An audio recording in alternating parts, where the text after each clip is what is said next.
Hey guys, what's going on? It's Coach David. I'm over here at OTL Fitness.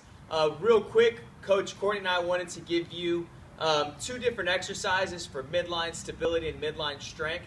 As we coach, we see that a lot of issues that come in different movements usually come from the midline, if not from the hips or even calf area. But midline can be a tricky one, and these are probably moves you've seen before, but just a few cues and hints and tips that you should be thinking about as you go through these movements. So this first one, we have a pad underneath Courtney's knee here, and this is a very soft pad. It's a Rebletics handstand head mat, so it's very, very cushioned. What that's going to do is it's going to not be a stable surface, and it's going to really require Courtney to keep her hips very stable during the movement, and it's also not going to help the midline very much either as far as keeping it stable just by having a base. So she's really going to have to work since she has this under her knee. Now, we take a smaller band. This band should not be a very heavy band. I know some people try to go all out on these things. They think heavier better. That's not what we want here. So we have a pretty light band for Coach Courtney here. And basically what I'm going to have her do is I'm going to have her take this band out so there's still a little bit of slack in the line. She's going to make sure her hips are set nice and tight. Midline is nice and tight. Now what we're going to do from here is she's going to rotate using the midline out to my hand so she's facing forward. And right here, she's really engaging this midline. The obliques are engaged. The hips are very involved here because they're still trying to keep this side stable. And she's just going to hold this position. So she's under a little resistance. We're not going to rotate all the way around. We have her hold for about 5 seconds and relax, shift back over, and then we do it again.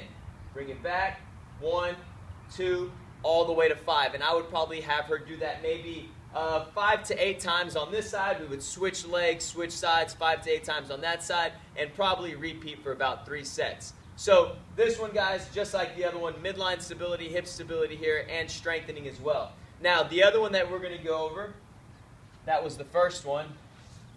The second one is very, very common, the ab roller, a tool that I know most of you probably have inside your gym or at home. Very cheap. They always have them at Goodwill. They always have them at Play It Again Sports for maybe about $5.99.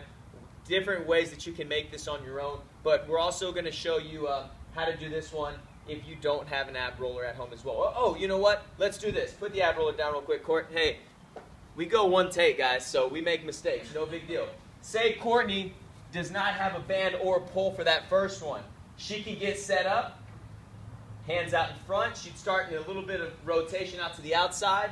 And I put my hands here, and all I'm going to do is add a little resistance as she pushes into my hand, and she holds here. And I would still do the same thing, counting to 5, and when she's ready to release, we bring it back. All right? This isn't something where you're trying to jam them and not let them move. Just apply resistance as they come through. Make sure they're only using their midline. They're not using their hips to shift. Hold for 5 seconds, and then return. All right? So that's how you do it if you don't have a band and a pull-up rig conveniently set up in the middle of your house.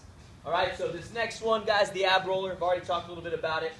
The thing here is that I see a lot of people going more for distance before they actually start to engage midline and start to build a big strength component with their midline, lower back. And also, this is very much involved with lats and shoulders as well. So use as much of your body as you can. But a lot of people will start flat back or even with a little rounding or arching in the back. What I want you to do is think about squeezing those ribs into the hips.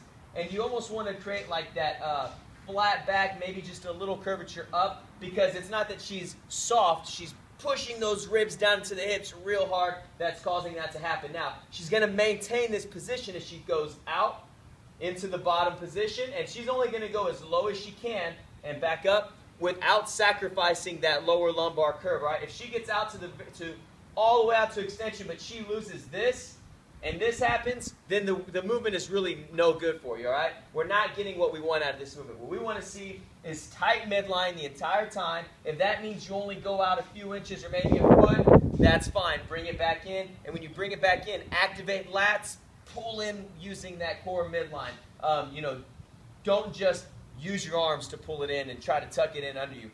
Pull with the ribs down, stomach nice and tight. So one more time, Court, take it out.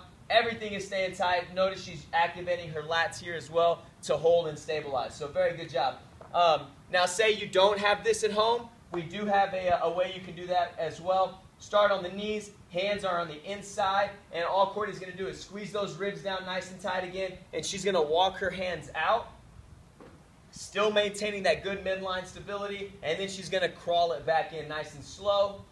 Notice this is going to be a lot more shoulders and triceps as she's pushing back up. The other way you can do this, say that the knees are a little bit too easy for you, you can pop up onto your feet, and I'm actually going to have her start from the top position, so start from standing.